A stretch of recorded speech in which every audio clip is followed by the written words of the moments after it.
with that, I just want to go first to you, Mr. Prince.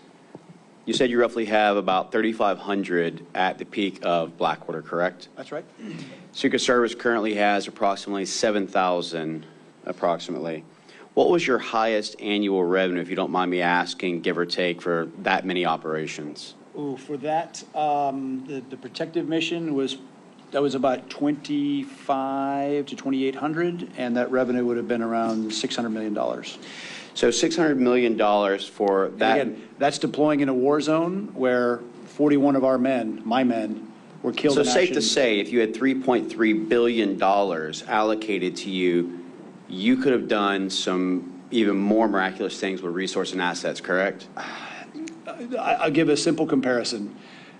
Around 2005, George W. Bush wanted to grow the size of the Border Patrol. I remember being called to a congressional hearing then because they compared what it would cost us to train a new CBP agent versus what the federal government was going to take.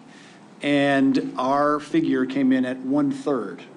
And their figure was actually higher than sending someone to Harvard for 4 years, and that's to train a guy for 4 months. That's it. So it's the federal government blows money. Like I said exactly in my testimony. And my point is that the failed metric of government, whereby the more we spend, the better outcome we receive, is a flawed and failed measure, which is why we're at $36 trillion in deficit. And the reason I use that $3 billion, as you know, Mr. Prince, is because that's the actual amount that appropriators have allocated to the Secret Service, which means that, to Dan Bongino's comment, they shouldn't be utilizing past equipment to serve tomorrow. They should have more than enough assets and resources in place with a $3 billion budget. Would you not agree? Certainly. And I want to go to you, Mr. Bongino. I want to point out some things because culture failure, as my colleagues pointed out and others, I want to mention a couple of things. August 14, 2024 is reported failure that a Secret Service agent abandoned her post without permission to breastfeed child before Donald Trump was scheduled to arrive in North Carolina. August 12, 2024, it was reported that a Secret Service special agent who was an official site agent for the July 13 Butler PA rally is under investigation for posting videos and photos for protective assignments to social media. July 27, 2024, a Secret Service agent covered the security camera of a local salon in Pittsburgh, Massachusetts, before an event featuring Kamala Harris where the salon was closed, but opened it up without approval and utilizing restrooms for an hour and a half while the building's security alarm was going off. July 2nd, 2023, it was reported that a former Secret Service Director Cheadle and senior agency leader sought to destroy the cocaine found in the White House in July of 2024. The evidence was not destroyed due to pushback in individuals in the Secret Service Forensic Service divisions. May 2024, a man enters the U.S. Secret Service Miami field office through a propped open door and was not removed from the building until the following morning. April 24, 2024, a special agent assigned to Harris's detail had a mental breakdown where the agent is reported to have physically attacked the commanding agent in charge at the base after verbal disputes with other agents. Sometimes during 2023 and 2024, at least 2 people breached President Obama's Hawaii residence. Though the president wasn't there at the residence, his 2 daughters were on premise at the time. April 2023, a drunken intruder entered the home of National Security Advisor Jake Sullivan in the middle of the night. The man was able to gain access to Sullivan's home despite 24/7 Secret Service protective services in Sullivan due to the sensitive nature of his position. Now, I want to go back to a comment that you made, Mr. Bongino, where you said none of these problems are new. I think just the list of those that I've just mentioned shows that this is not a new problem, but has existed for quite a while. And with a $3 billion annual budget, I would think that we would start evaluating those mistakes to make those corrective actions. Would you agree with the things that I've listed, with the budget that is allocated, that there should be a much better provision of security for protectees than what you're seeing today? Oh, there's zero dispute about this. You know, Mr. Prince's company had accountability. People fire him and find a new company if he lost a protectee. You can't fire the Secret Service. 18 U.S.C. 3056, they're obligated to protect him. The Secret Service has a culture problem, Congressman. I was an instructor in our training academy in Beltsville, Maryland for 3 years. I ran operations over there, taught investigations over there, spent a little time in the control tactics unit. I was there for 3 years. Unfortunately, I can't count on one hand. I would need probably two and toes as well to count how many agents who could not meet even basic protective functioning skills and criminal investigative skills, but who met other criteria completely irrelevant to job performance, who were pushed through and told with a wink and a nod, this woman or man needs to graduate. Well, why? They're clearly incompetent. Every instructor who's encountered this person has said this person's incompetent, to the point where in judgment drills, they're killing the protectee in the judgment drills. That's kind of not what we do. You're not supposed to shoot the protectee yourself in a simunition drill. And you would say things, you would hear things, excuse me, from special agents in charge, and I encourage you all to look into this, how the training center works and how they graduate students, where they would say, well, that person files a lot of complaints, like EEO complaints. Okay, well, are they real? That sounds serious. Sounds like a serious thing to me. I take that stuff seriously. And they would say, well, they file them enough that it's become a nuisance and they're not really legitimate, but because this person files a lot of complaints, we need to graduate them. Some of those people now, matter of fact, not just a few, but many, are out on protective assignments now.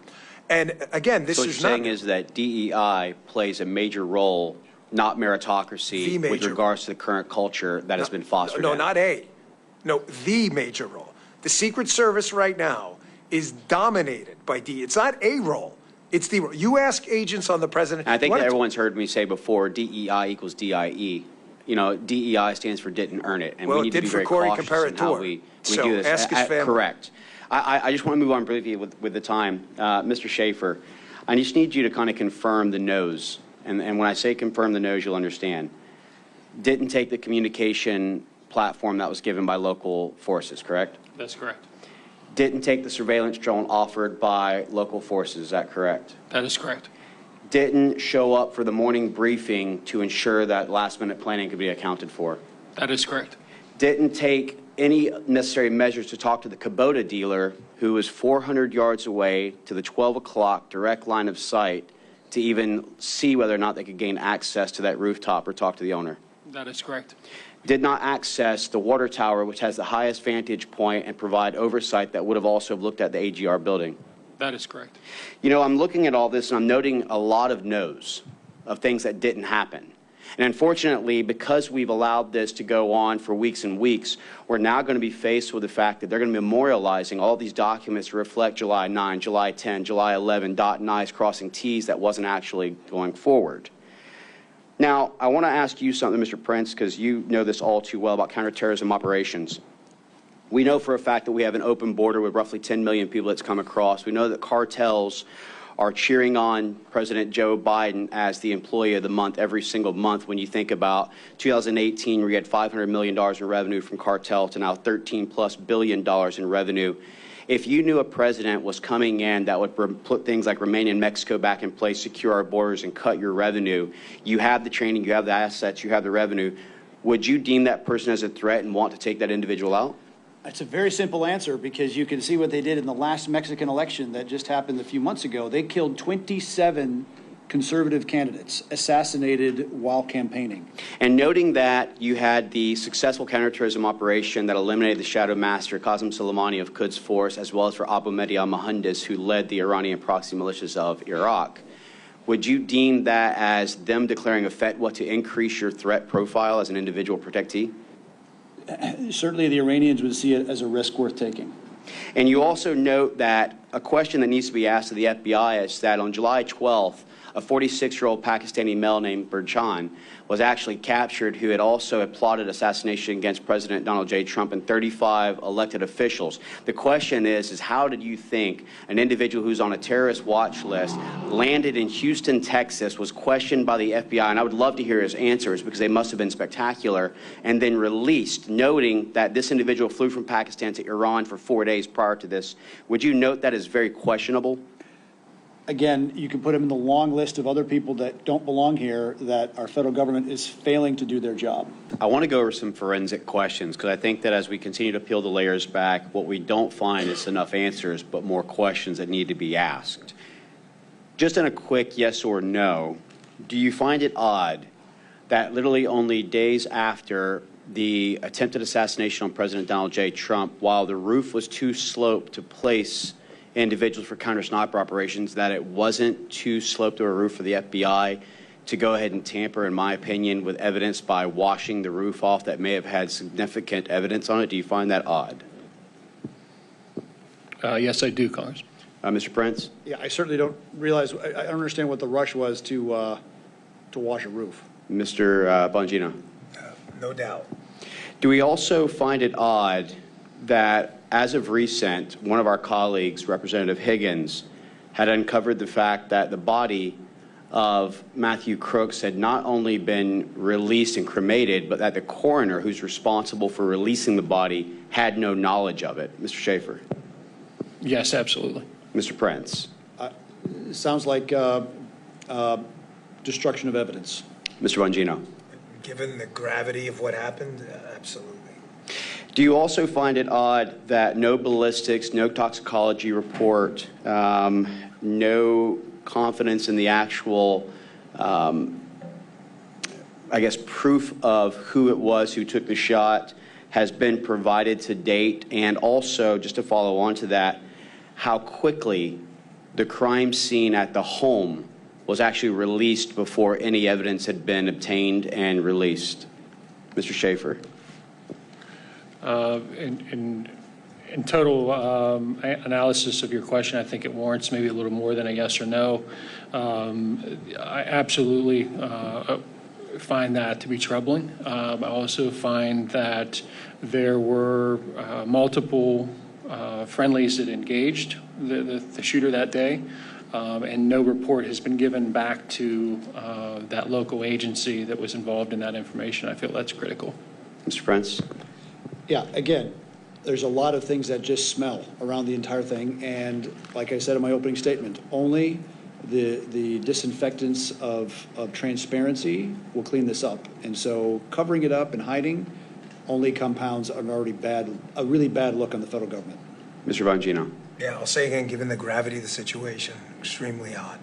Do we find it odd that in addition to a 20-year-old not having a social media presence and being scrubbed, that in addition to having the knowledge on how to create sophisticated explosive devices with a multi-channel transmitter, that there was also leaked evidence or leaked information on regards to 3 encrypted accounts? Do you find it odd that these encrypted accounts, which are overseas, has not been discussed and or talked about at any point? Mr. Shaffer? Absolutely, Congressman. Mr. Prince? In the same way that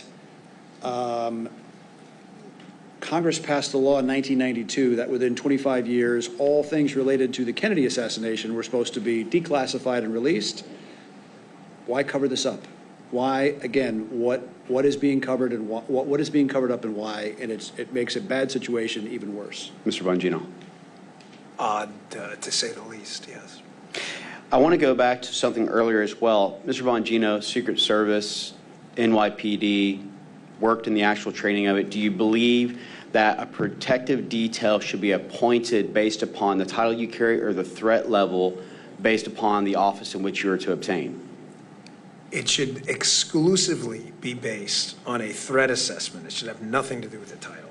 And do you agree that if you were the Secret Service director, that when the request came in based on President Trump's profile, based on the existing threats that would need to be mitigated, based on the request by his own officers, that would be something that you would approve or disapprove? There isn't a scenario where a sane, rational, well-trained Secret Service agent would deny CSU or counter-sniper assets to a threat, to a protectee with a threat footprint like Donald Trump. Not a chance.